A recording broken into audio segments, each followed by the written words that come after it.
Okay, so last night, Clay and I watched How to Train Your Dragon 3. And if I look really out of it and kind of miserable this morning, there's two reasons why. Number one, I got I think my dad butt dialed me at like 6:45, and hearing my phone vibrate woke me up, and I haven't been able to go back to sleep since, and I just feel really freaking tired. And the other reason I may look or sound miserable is because I have to talk about this movie. Um, I didn't like it. There were very few things in this movie that I actually found myself enjoying. I thought it was boring as sin. I thought it was full of holes, and I fucking hated the ending. I know what you might be thinking. You might be looking at the date and seeing that it's April 1st and that this is an April Fool's Day joke and that no, How to Train it's all a prelude, and then be like, yeah, actually, like, okay, April Fool's, the movie was great, I really liked it, the ending made me cry, or, whatever. And again, if this is a movie that you sincerely love, it's a movie you sincerely love. That's awesome. If the movie's ending worked for you, it maybe hits you in a place that it didn't hit for me. That's perfectly fine. That makes sense. People enjoy things differently than other people. Sometimes something can hit me and it just doesn't hit other people, and vice versa. But I'm gonna say a sentence, and I mean it with all sincerity. I'm sorry, I'm just noticing. It seems pretty cold outside, so I didn't really want to go into my car. And I'm just like, oh yeah, there's my cat's litter box. There's the litter box, the trash can, his litter, and then his kennel where his other litter box is. He has two. He used them both, and now he only uses one of them.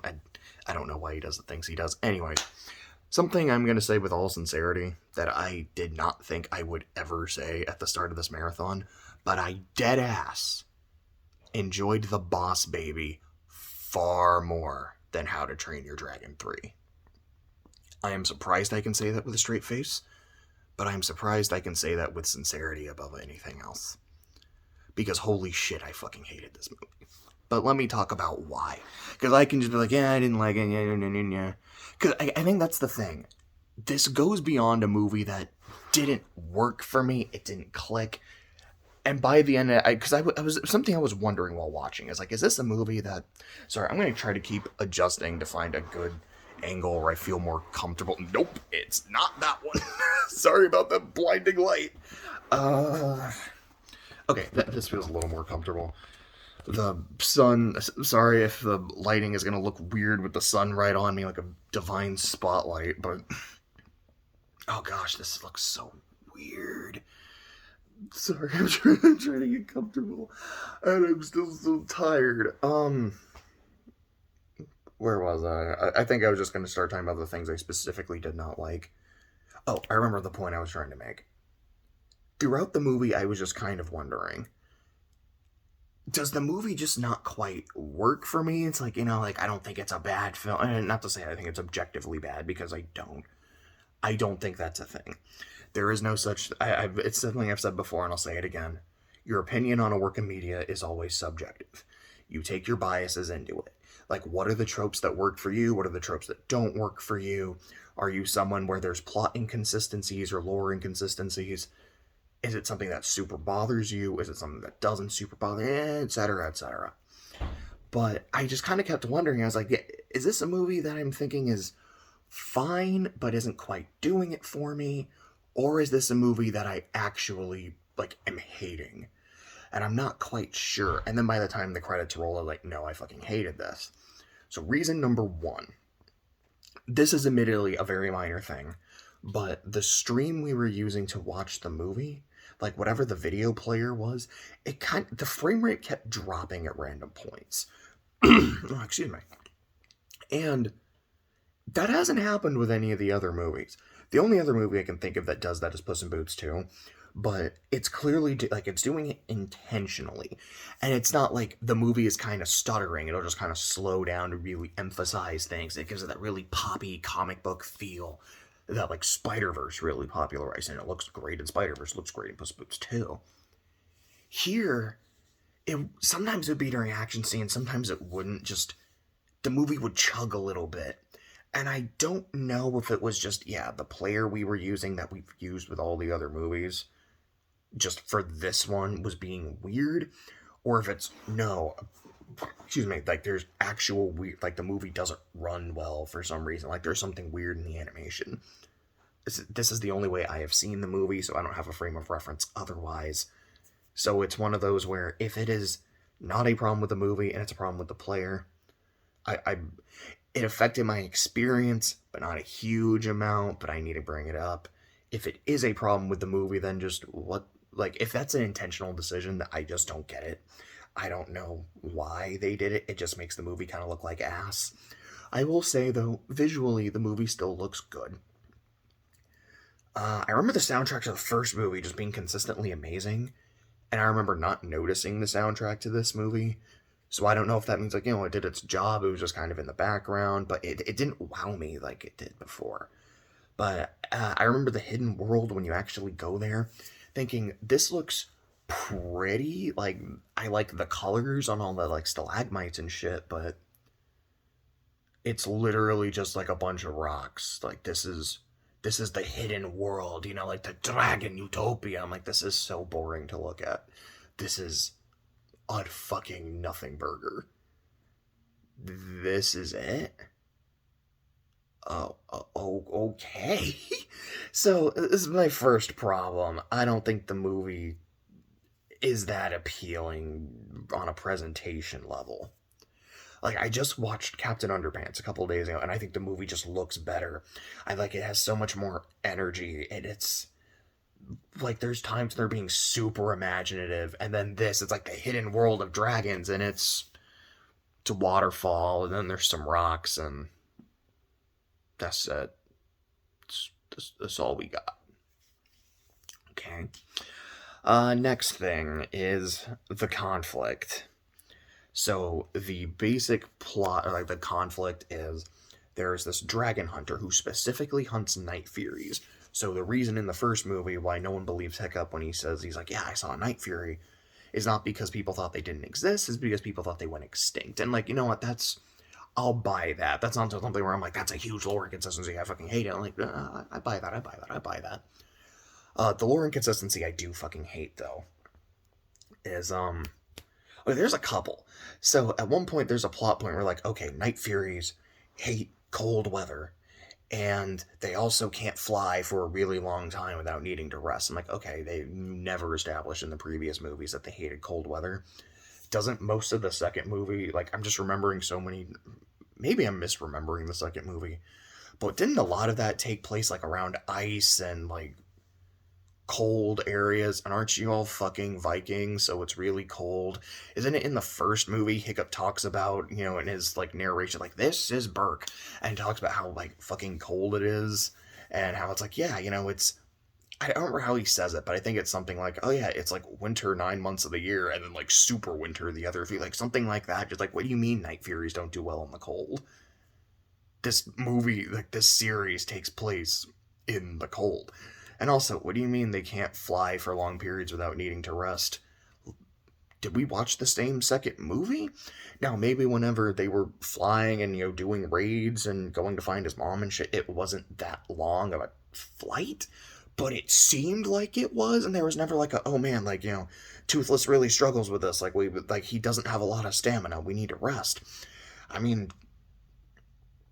no, okay, so Toothless actually didn't fly all the way to the Alpha because he was injured in the first movie, so I can buy that. But I'm like, this feels like bullshit you made up just so you could have a plot of like, we know exactly where they're going and they have to stop here, and it just doesn't quite work. But that's not the thing that really bothers me, although it kind of bothers me. The plot inconsistency that made me go, I don't buy this for a ding dang second, is Stoic told Hiccup years ago about, you know, the hidden world of dragons. Like, you know, it's supposed to be over here, and, you know, most people aren't able to make it, but the people that were able to make it, the ones that turned back quick enough, you know, they found a hidden world. It's like, this is supposed to be like the utopia, the home of all dragons.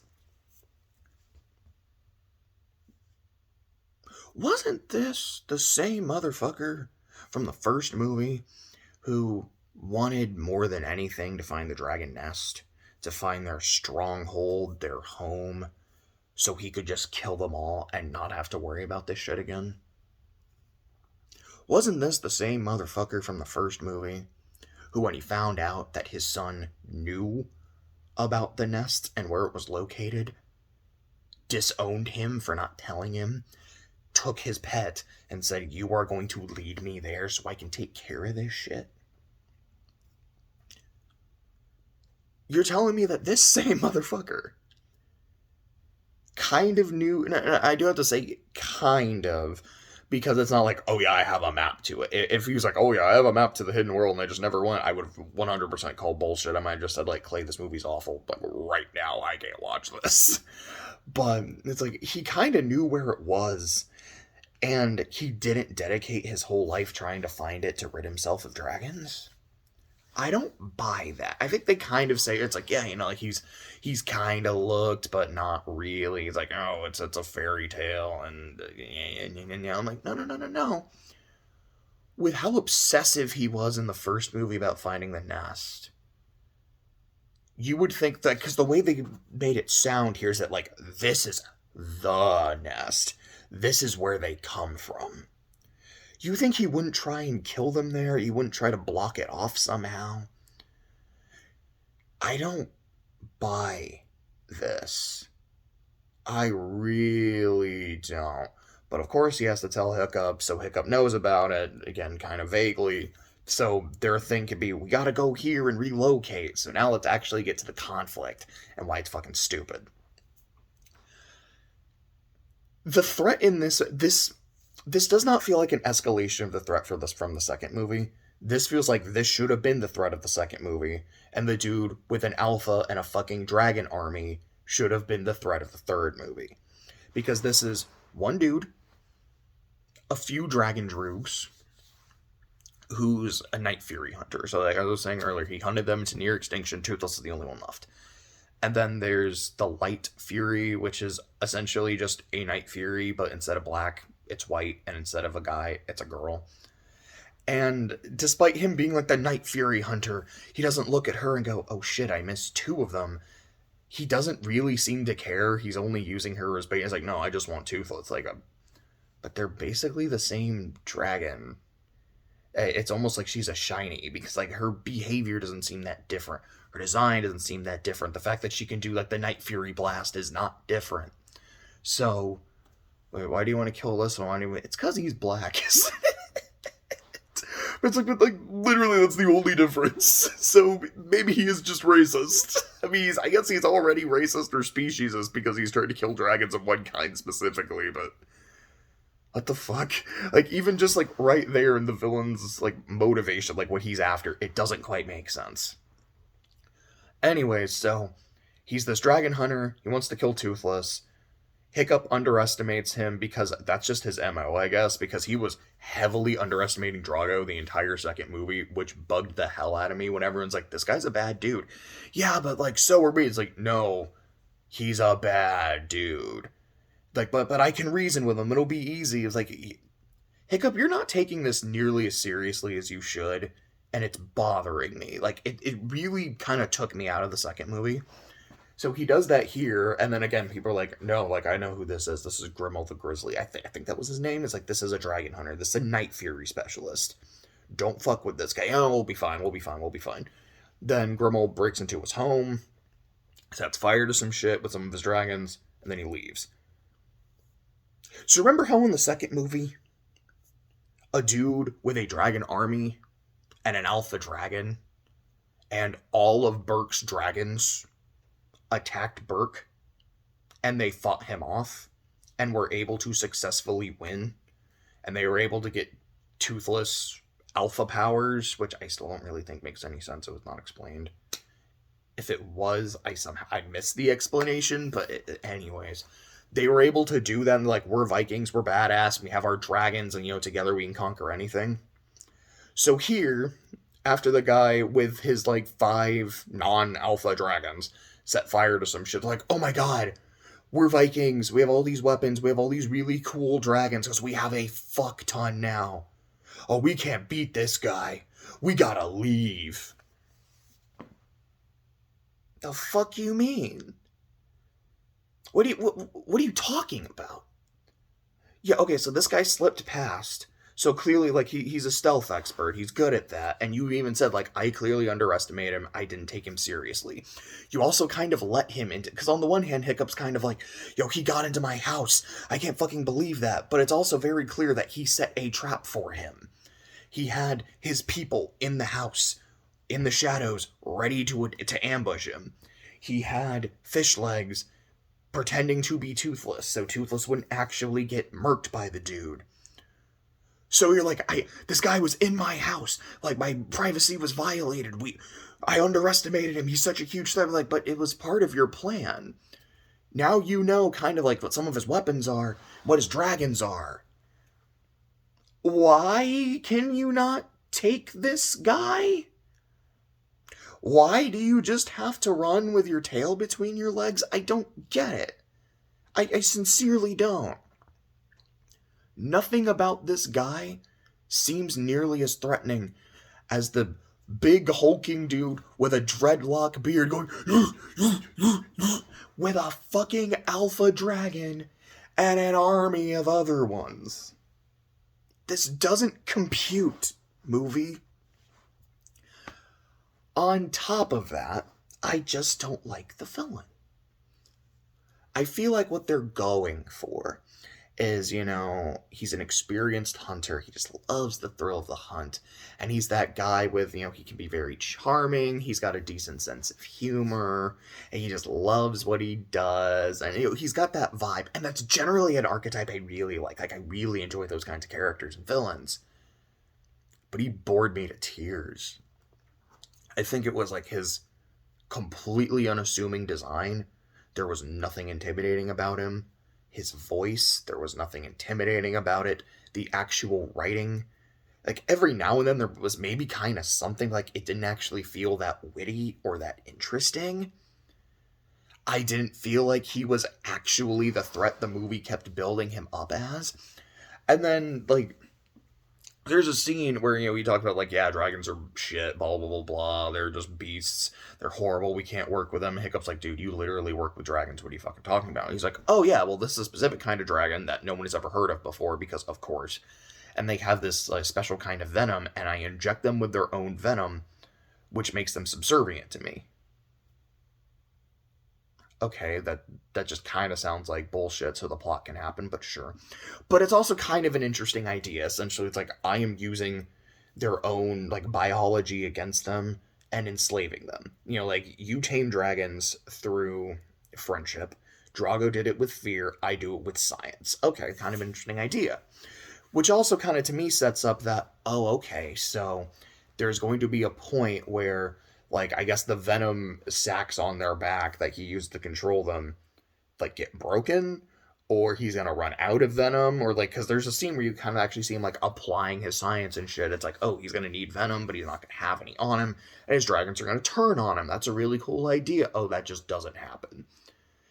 So it's less of, like, yeah, like, we're kind of setting him up, like, this is how he does things, and this is why it's not going to work in the end. It just more like, no, we needed some bullshit as to why he could control his dragons. We didn't give anything for Drago in the alpha, so we're at least giving something here. Which, at least there's something. And on paper, it's kind of a cool idea, although I don't know if it super makes sense, but it feels like something that should come back and doesn't. Oh yeah, and then it's like, well, his motivation, it's like, so why do you do this? Like, why do you hate Night Fury so much? Well, when I was a boy, I had a chance to kill one. And I did. That's it. It was like, I did. And basically, I was like, this is so cool. I'm just never going to stop. I'm just going to keep killing them. That's it. That's so aggressively underwhelming.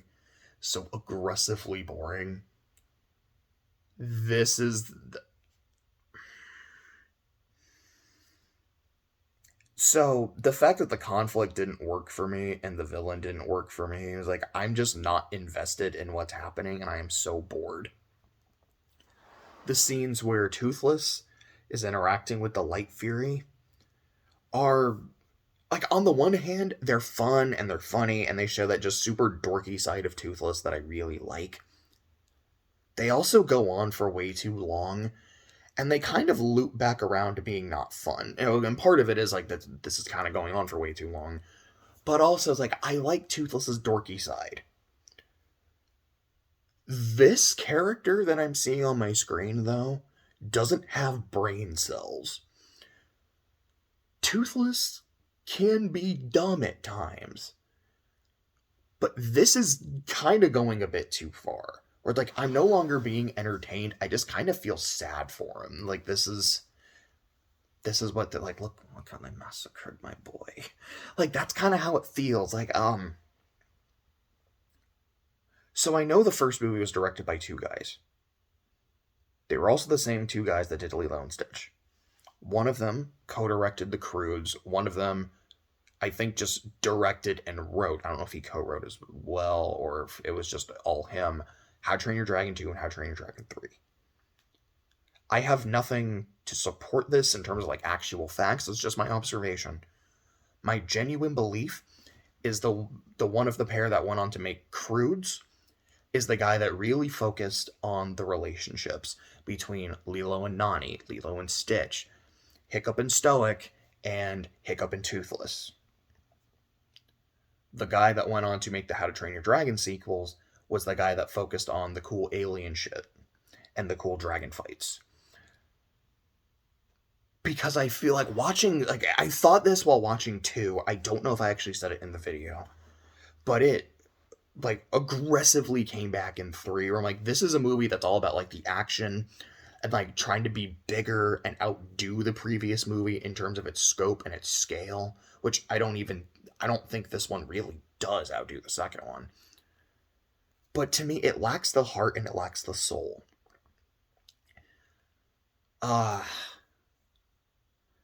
There's a part really early on. It's in, like, the first 5 minutes or so, where Hiccup says to Toothless, I don't remember it's like after they, fight some dragon poachers or whatever. And he's like, thanks for always having my back, bud. Like, you've always got my back. And I'm like, oh, so the movie's going to end with them going their separate ways. Like, immediately after hearing that, I was like, I know exactly where the movie is going. I don't know all the details, but I know where it's going. And the fact that they introduce a love interest, that's probably why. And it's like, you look at the bond they forged in the first movie, and how that bond continued in the second movie. Yeah, all it took was Toothless getting horny, and Bond is gone. He's just, like, ready to go, ready to leave.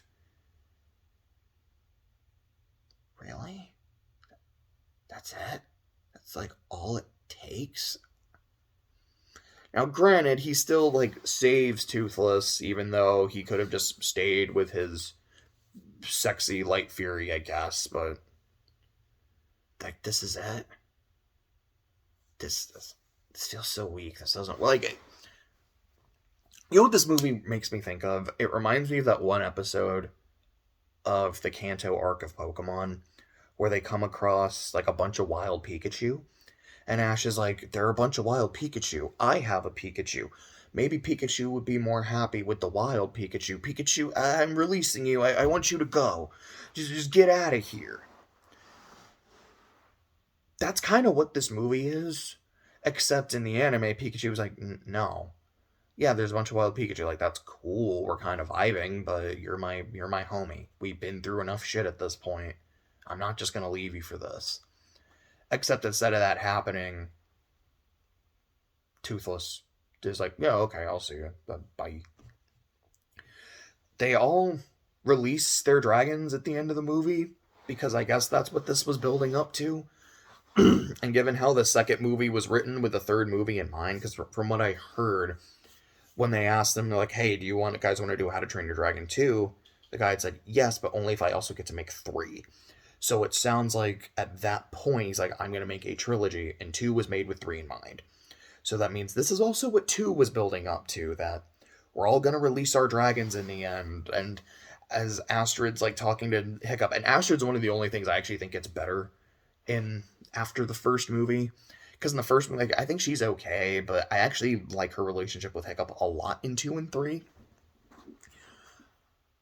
I don't remember exactly how she says it, but it's essentially like, you keep It's like you think to yourself that you need Toothless to amount to anything, but that's just not the case.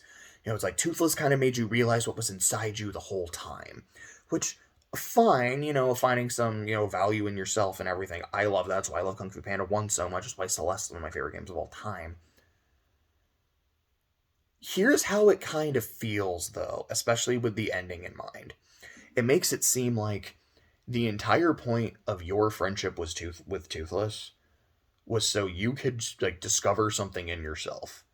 And now that you have it, you don't need him anymore. So you can just let him go. And that all of the vibes and like what it felt like the themes of humans and dragons are better off together, that's just not what it's about. It's about how this is actually a relationship of I need you to make me feel better, and then when I don't need you anymore, you can go. And that just feels really fucked. Like I hate it. I sincerely hate it. Their kind of logic is like, as long as we have dragons, people are going to be after us and they're not safe here, so we should just get rid of them. Again, to use a Pokemon metaphor, it's the equivalent of Ash going, man, Team Rocket keeps following me because I got Pikachu. And I know we keep beating them back. But we can't do this anymore. I gotta get rid of my Pikachu. That's the equivalent. It's like, yeah, you beat him. You beat the guy in the last movie too, who I still maintain felt like a bigger threat. But now you have to get rid of your dragons? Okay. This is dumb. This is like aggressively dumb. Do I have anything else I want to say? I don't. The only other thing is, again, this is kind of a more minor thing. There's a line when I think it's after Toothless is off with his girlfriend and he hasn't come back in a while, and Hiccup's like, I'm super worried. I don't know where he is. Blah blah blah. Astrid is talking to Toothless's mom, to Hiccup's mom, and she's saying, or Hiccup's mom is saying, he thinks he has to lead by himself because his father did.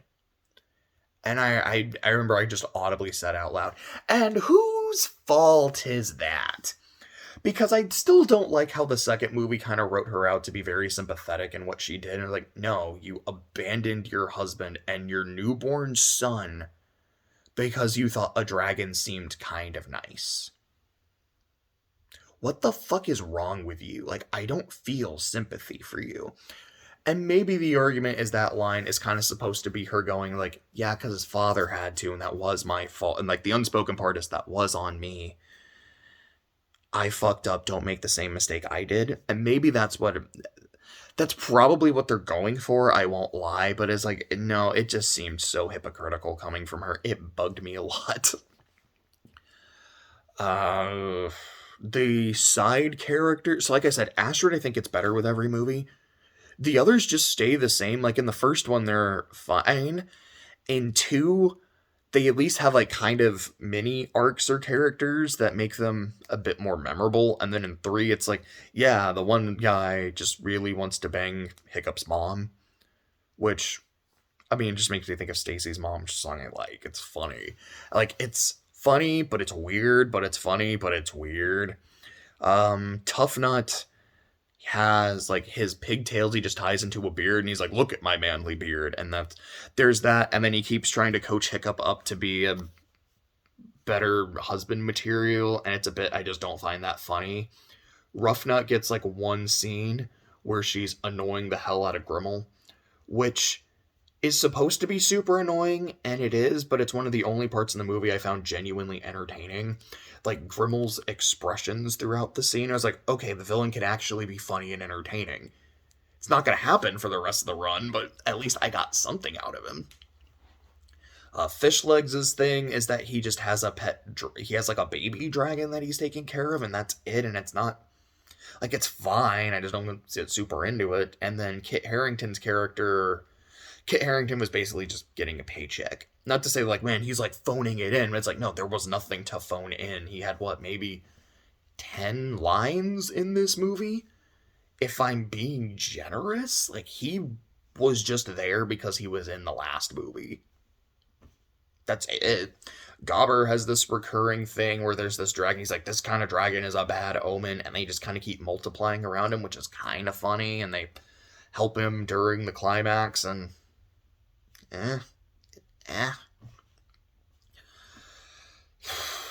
Gosh, this is 30 minutes. This has been... I don't know if this is the longest DreamWorks episode.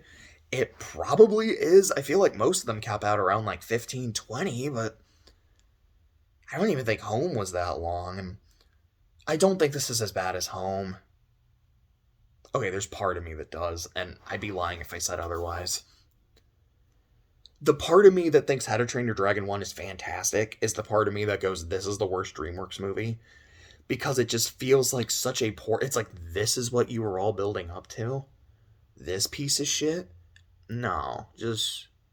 no. But the part of me, the other like 95% that watched Home, and every time I heard that thing open its mouth and had to look at it and wanted to claw my eyes out and rip out my eardrums, that part of me goes, no, Home is the fucking bottom of the fucking barrel movie, and it's not close. But this is an F-tier movie for me, because to me, it failed completely at what it was trying to do. I didn't like the conflict. I didn't like the villain. I thought the lore and plot inconsistencies did not work. I was bored the majority of the run. And the part of the series that I absolutely love, the relationship between Hiccup and Toothless, I did not like the way it was written. Like I look at the ending of Toy Story 3 with the way Woody and Andy split up and how I absolutely love it and think it's fantastic.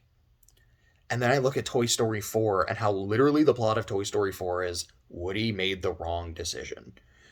Which makes it so interesting to me. I know a lot of people don't super care for Toy Story 4 because Toy Story 3 is a perfect ending, and I get it. But to me, it is literally a movie about how Woody as a character makes a lot of impulsive decisions. Him pushing Buzz out the window in the first movie. Him agreeing to go to Japan and be part of the... what's the word I want? Like the showcase or whatever in the second movie. And then him saying, I'm choosing my friends over my kid in the third movie. Woody does this shit. In the first movie, he had time to essentially repent and atone for what he did. In the second movie, he had time to realize what I'm doing is fucking stupid, let me change my mind. He did not have time for that third movie. And the fourth movie is him realizing, I made the wrong choice. I love my friends. I really do. But I was happy with Andy. I'm not happy with Bonnie. She's a good kid. I don't dislike her, but she's not my kid. And how it just really works for me and makes sense to me. That it felt like Woody wanted Andy to be able to move on. And Andy understood that Woody would be in better hands with someone else. And Toy Story is a series about growing up and having to leave childhood behind. So it's something that made a lot of sense to me. This is a series about cooperation and how these two races, these two species, are better off together than separate. Which amounted to, which led up to, we are better off separate after all. We're better when we're not fighting, but we are better off separate. Like, no, that doesn't click. It just doesn't. And the vibe of, Hiccup realized what he had inside him all along. Toothless brought that out, but now that it's here, he doesn't need Toothless. He can let him go. Sounds so fucking toxic to me. It's like, yeah, you have friends to make you a better person, and then you can just get rid of your friends because they don't matter anymore. No, fuck you, movie. Fuck you. I sincerely wish this was just a really long 30-minute April Fool's joke. I'm like, I'm just kidding. I have problems with the movie, but it kicks ass. It's great. What a great finale. But I'm being dead ass. I fucking hated How to Train Your Dragon 3.